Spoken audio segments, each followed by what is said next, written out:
Tim Hunter from Christchurch and Canterbury Tourism. Welcome, Tim.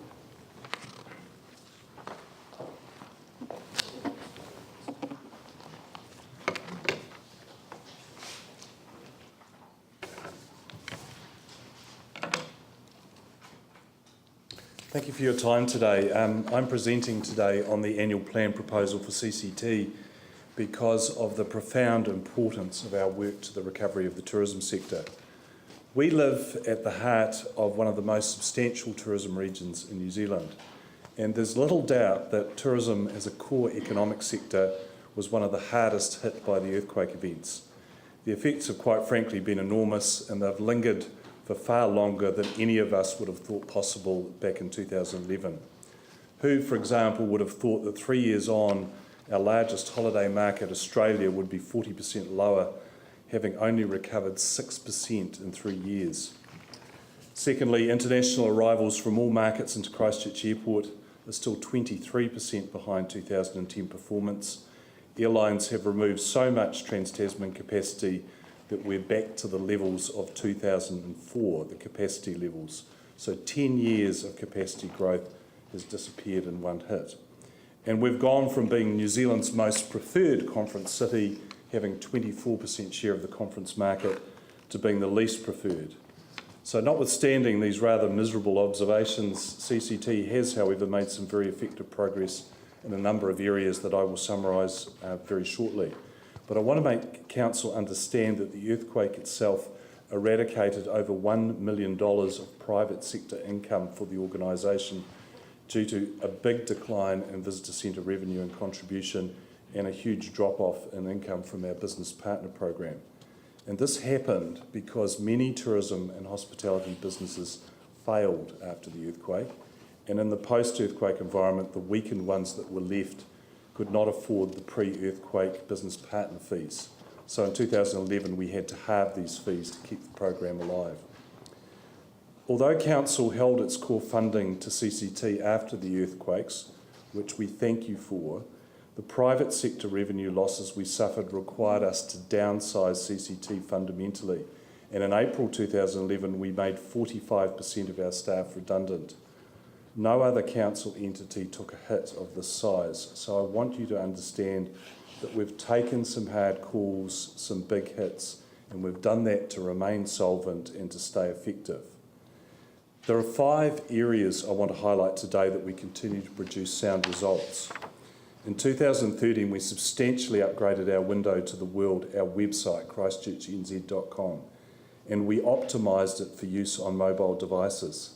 This site today is a powerful referral platform for more than 700 Canterbury tourism operators and a superb planning tool.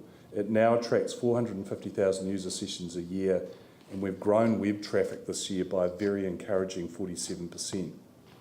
Secondly, we've escalated our efforts to tell our earthquake recovery story to the world's travel selling industry through electronic means, by hosting travel sellers in our region, and by attending many Tourism New Zealand travel seller training events around the world. Why have we done this? We've done this because 1/3 of the world's travel companies that sell itineraries to New Zealand have taken Christchurch out of their product offering, and it's not going to come back on its own. We need to go out there and actively ask for that business back. Thirdly, our campaign work in Australia has been and remains very important to changing perceptions about Christchurch and building a far stronger reputation for the superb tourism experiences that exist right across our province. Our work last year to develop Christchurch Reimagined campaign was a very important step in re-imaging Christchurch as a creative, innovative and resilient city that was well worth visiting for its attitude alone. This campaign has won 6 major Asia Pacific Advertising Awards, far more than any Tourism New Zealand campaign in recent years, and was helped enormously by the Canterbury Tourism Partnership that we developed in 2011. This essentially takes $500,000 a year of the council funding and leverages it with an additional $500,000 each from Christchurch Airport and MBIE's Tourism Growth Partnership Initiative.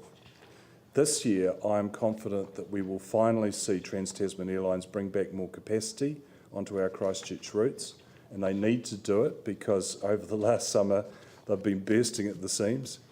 And that we will see the rewards of very active communication strategy with Australians over the past 3 years. The efforts of our Convention Bureau staff, and I'm talking about just 1.5 people, have been quite remarkable. Through the very close work we do with all available venues in Christchurch and with our hotels, we have recovered 38% of the conferencing business we lost in 2011. This sector is particularly important to recover quickly because conferencing is what fills our city in the winter and shoulder seasons, and the conference business is what gives hotel investors the most confidence to rebuild here. And I'd remind you that we're still operating with 44% of the hotel capacity we had before the earthquakes.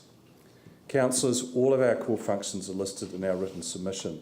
In overall terms, Council currently provides CCT with $2.8 million of funding per year, and we raise a further $1.3 million from our partnership work, our business partner program and other revenue sources. Our work is vital to tourism recovery of the city and our province. And with fiscal concerns abounding, I know some of you may wonder, why is this important right now? It is important right now because, as I discovered when I came back to work in Christchurch in 2010, that without visitors, the CBD area of Christchurch would be a very empty place. Before the earthquakes, visitors made up a very large proportion of the inner city population by day and most of it by night. And if we want our central city to redevelop economically, we must create a thriving visitor industry to bring it back to life. My last point is more of a technical one about the annual plan proposal. The draft annual plan contains a note under proposed changes that indicates an intention to transfer the Great Wine Capitals projects to CCT in 2014-15. The rationale is listed as cost saving. The first we knew of this proposal was actually reading it in the plan. There had been no prior consultation. But our first observation is that we cannot understand how a simple transfer of the Great Wine Capital project could or would achieve a cost saving. It simply transfers the costs to CCT, which after all is primarily council funded.